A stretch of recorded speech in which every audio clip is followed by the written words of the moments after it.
So at this point, kung pwede ko nang tawagin yung isa sa mga victim survivors na magsasalita sa atin ngayong hapon, alias Miss Marie. Willing po ba kayo magbahagi ng karanasan mo? Briefly, pero ano yung pinaka-importanting yung kwentong buhay mo na gusto mong sabihin sa aming komite? You have the floor. Good afternoon, Madam Chair, Senator Risa Hontiveros, and everybody present in this hall. Ako, alias Marie Josephine, Filipino, nasa legal na edad at naninirahan sa Davao City. Matapos na makanumpa ng naaayon sa batas ay malaya at kusang loob na naglalahad ng mga sumusunod. Ako ay dating membro ng Kingdom of Jesus Christ o KOJC simula nung ako ay grade 5. Naging miyembro ako ng KOJC dahil in-endorse ako ng aking mama matapos siyang maging avid televiewer ni Pastor Kibuloy sa kanyang mga programa at enrollment iyon ng pasukan.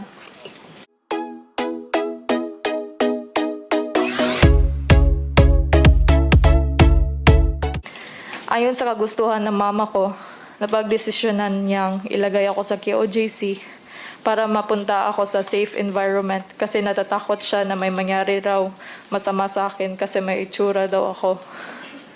Sa pagkakaalala ko, noong June 2013, dinala ako ng mama ko sa KOJC. Nag-attend kami ng Thanksgiving and worship presentation sa KOJC Cathedral.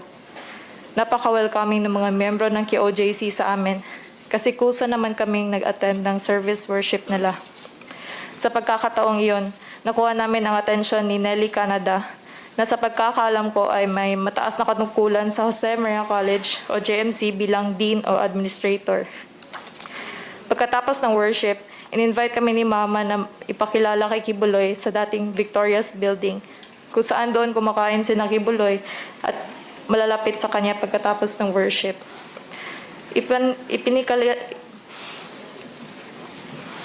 Nelly Canada let us meet Pastor and endorse ako ni Mama kay Kibuloy.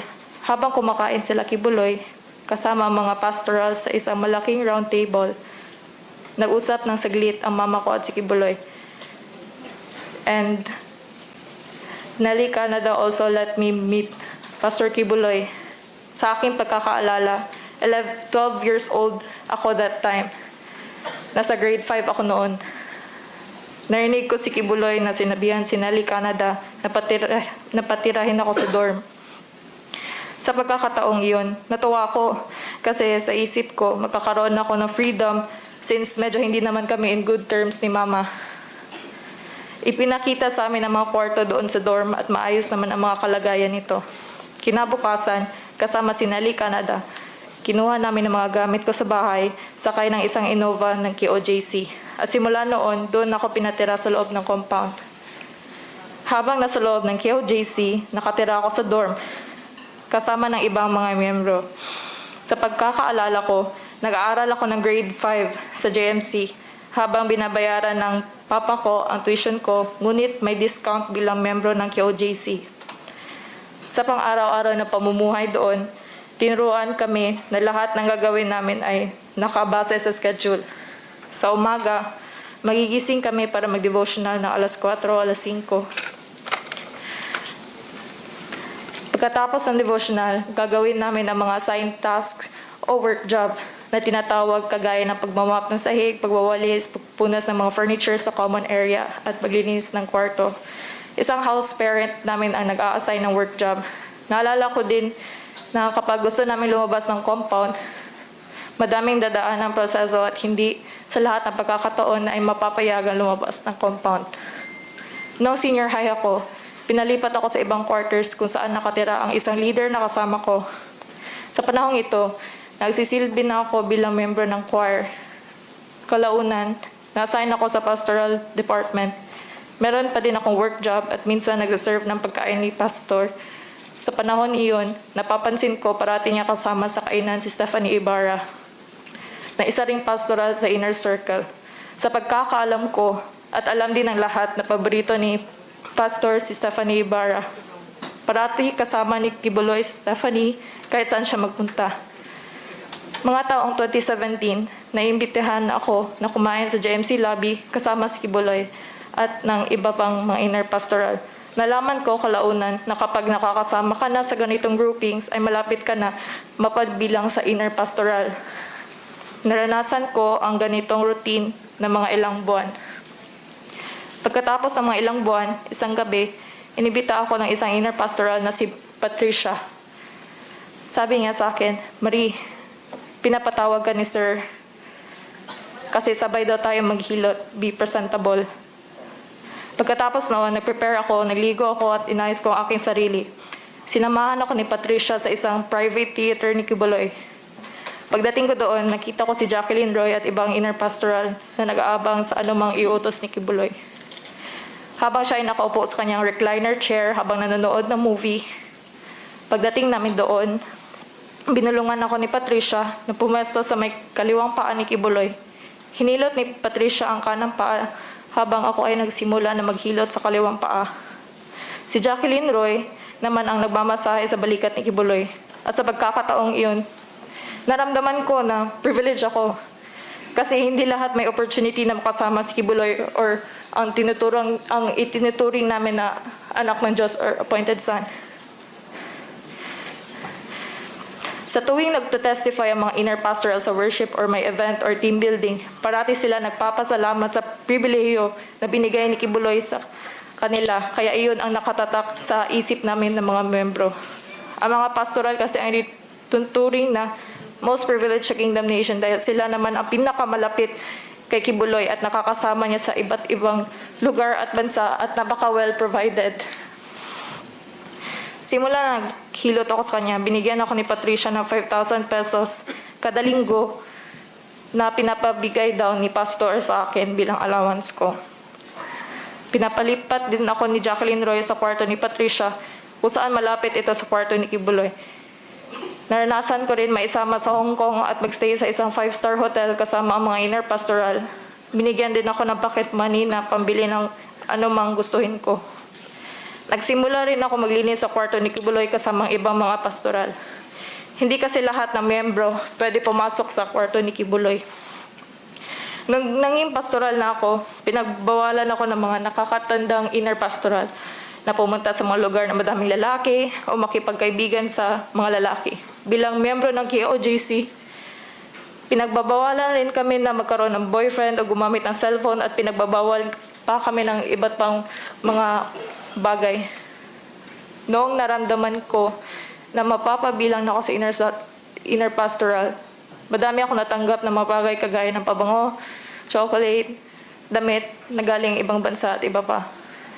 Paulit-ulit na lang ang ganitong routine sa aking buhay ng ilang taon sa loob ng KOJC compound noong February 2023. Dahil sa kagustuhan kong makapag-aral ng kolehiyo sa labas at sa paniwala ko naman may kakayanan akong makapag-aral, lumayas ako sa KOJC compound at hindi na bumalik doon. Noong araw na mismo na iyon, pumunta ako kay Patricia dahil alam kong lumayas na din siya sa KOJC compound sa panahong iyon. Doon ko nalaman na inutusan siya ni Jacqueline Roy na handa ako para maging membro ng inner pastoral. Sinabi ni Patricia na kinausap din siya ni Kibuloy para ihanda ako na maging membro ng inner circle. Inamin din niya na si Kibuloy,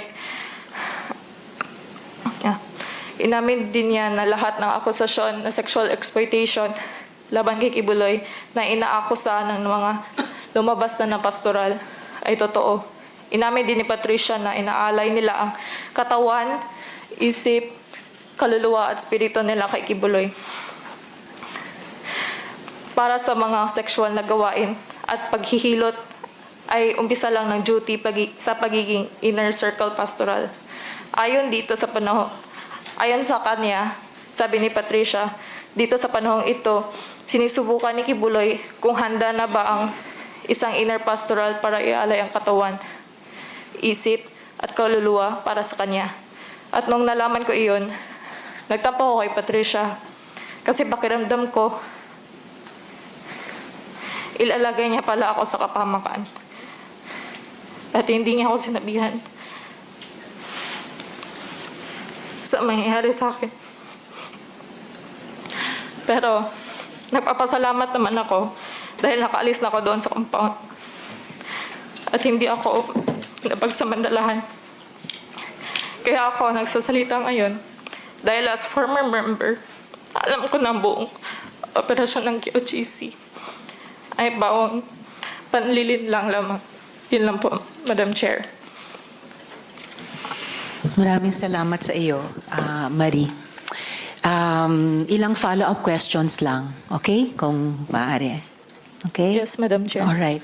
So, bilang muntik nang naging inner pastoral, bilang naging pastoral, ano yung paniniwala mo sa katauhan ni Quiboloy at kailangan nyo siyang pagsilbihan? Meron pa ba ikaw idadagdag na ano yung mga gawain nyo at ano naman din may idadagdag ka pa bang anong pinagbabawal sa inyo? Sa experience ko po, besides sa work job nung nandun pa ako sa loob, ako ay na-assign sa Kingdom Children Growth School or Global Child Evangelism. Kaya, besides sa life namin doon sa quarters namin na naglilinis kami, nag-serve kami, ako ay may duties din doon na everyday doon ako. And back then, ang tunay na paningin ko talaga kay Pastor is father figure. Kasi lumaki naman ako na walang ama. Yun po, Madam Chair. Salamat, Miss Marie. Sabi mo nga 11 years old ka nang ipagkatiwala ka, no, ng iyong mama sa KOJC. So, a few years after na inumpisahan kang i-groom para maging pastoral, so you were on your way to being part of the inner circle ng mga pastoral. At maraming beses binanggit mo si Jacqueline Roy bilang bahagi ng prosesong iyon. So, meron ka bang idadagdag pa kung bakit nasabi mo iyon na papunta ka na talaga sa gagawin kang inner pastoral? Meron pa bang ibang palatandaan na malapit ka nang maisali dun sa inner circle ni Quiboloy? Kasi nung lumabas si Patricia, tinanong ako ni Quiboloy kung handa ka na ba na ialay ang body, mind, soul, spirit mo para sa anak. He is referring to himself. At sabi niya na dito sa tanong niya sa akin kasi parang lately lang na lumabas si Patricia nun kung ano gusto ko sa future ko sa KOJC. Sabi niya kung leader ba, along those lines. Ang sagot ko lang, gusto ko lang kasi like masave yung soul ko. Yun talaga yung pinanghahawakan ko dati. Yun po, Madam Chair. So, yung mga senyales mo na papunta ka na sa gagawin kang inner pastoral ay hindi lamang kay Jacqueline Roy pero kay Quiboloy mismo sa ganung mga pananalita at gawain nila. Yes po, Ma'am Chair. Okay. And eventually, hindi natuloy ito hanggang makatakas ka nga last year. So, bago ko itanong yung paano ka nakatakas, paano nangyari yon? Pinag-massage ka rin, ano? Nung pastoral ka pa at Yes, malapit ng gagawing inner pastoral. Sabay po kami ni Patricia. Sabay kayo ni Patricia. So, tig-isang paa na Yes po. pinamasahe. Okay. So, paano nangyaring na nakatakas ka nung nakaraang taon? Nung nakaraan po, ibabalik na sana ako sa Tamayong kasi doon kami nag-aaral ng Bible School. Yun yung school na ACQ College of Ministries. And personally, gusto ko talaga makapagtapos ng kolehiyo na totoong kurso, maging professional, ganun po. Kaya po, hindi ko na po kaya na mamuhay sa pang-araw-araw namin na ganun po, na wala kaming choice. Sinasabi may freedom of choice. Pero naka-instruction naman lahat. Yun po, Madam Chair, kaya lumayas po ako. Hindi po ako nagpaalam. Lumayas po ako kasi kapag papaalam ako, nagpaalam na ako kay Jacqueline Roy before. And kung pwede mong sabihin sa amin in public, paano ka nakatakas? Unless hindi mo pwedeng sabihin. Hindi.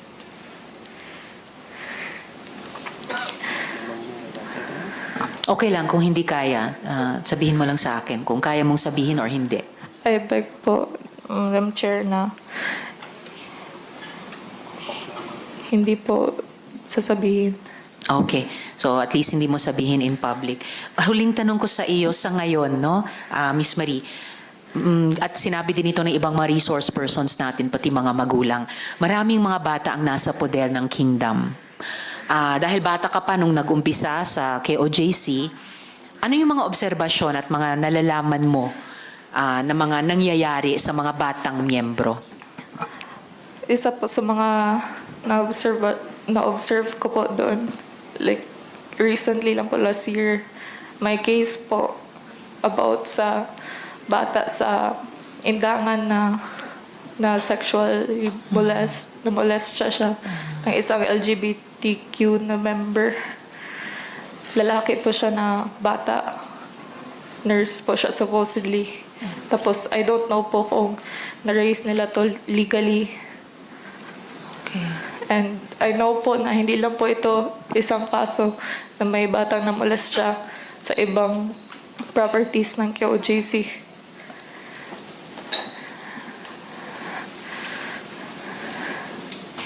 Okay, maraming salamat, Miss Marie. So, paki-stay on hanggat mag-adjourn tayo ng pagdinig just in case may iba pang at kaugnay na tanong sa iyo.